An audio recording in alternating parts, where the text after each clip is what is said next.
Selamat pagi Bu. Baiklah, saya akan menjelaskan metabolisme protein. Yang pertama, proses reaksi transminasi. Proses transminasi adalah proses katabolisme yang melibatkan proses perpindahan gugus amino satu dengan yang lainnya. Dalam proses ini, gugus amino akan dipindah ke salah satu dari 3 senyawa keto 3. Senyawa tersebut adalah asam pirufat aseoleasetat dan alfa-kotolutarat. Sifat dari reaksi transminasi ini adalah reversible, yang mana ketika proses ini berjalan gugus amino yang dilepas dari tidak akan hilang. Hal tersebut dikarenakan perlepasan gugus amino akan diterima oleh asam keto.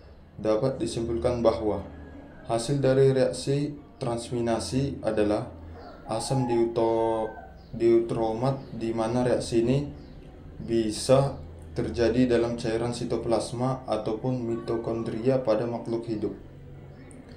Yang kedua, proses reaksi deaminasi. Deaminasi adalah proses kimiawi pada metabolisme asam amino dengan tujuan melepaskan gugus amino yang berasal dari senyawa asam amino, yang mana nantinya gugus amino yang sudah dilepaskan dan diproses akan berubah menjadi amonia. Enzim yang digunakan adalah enzim asam amino oksidasi dan membutuhkan flavin. Secara umum, deaminasi terbagi atas 2 proses, yaitu deaminasi oksidatif dan deaminasi non-oksidatif.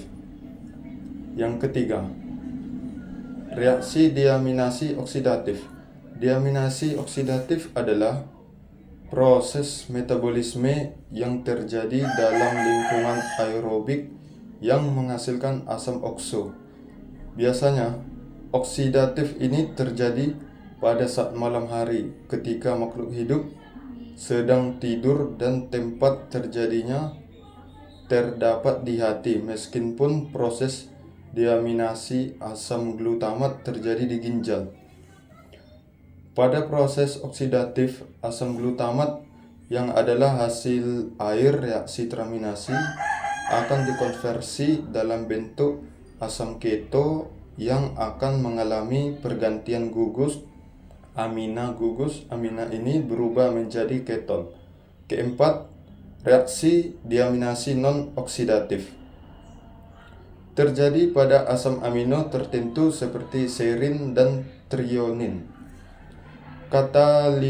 Katalis oleh enzim serin dehidrata untuk serin, threonin dehidrata untuk treonin. Mekanisme umumnya, asam amino mengalami dehidrasi atau kehilangan air terlebih dahulu, membentuk intermediat yang tidak stabil atau enamin imina. Gugus amina dilepaskan sebagai amonia NH3. Hasil akhir adalah senyawa ketos seperti pirufat dan serin. 5. Proses sintesis urea.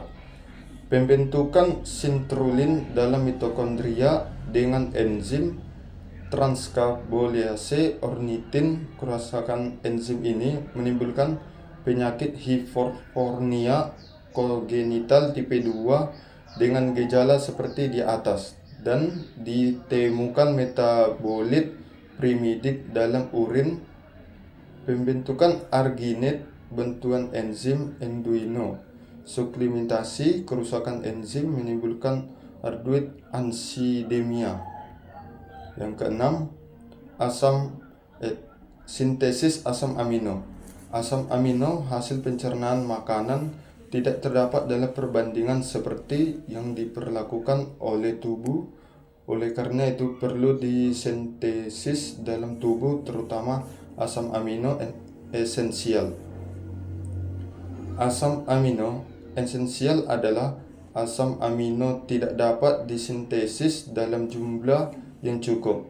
Sintesis ke-8, sintesis heme. Sintesis heme adalah Proses yang sangat penting untuk produksi hemoglobin dalam sel darah merah, kekurangan enzim atau substrat dalam jalur sintesis heme dapat menyebabkan berbagai kondisi termasuk porfiriya.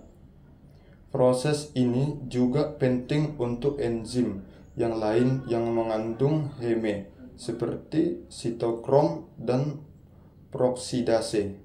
Sekian dan terima kasih.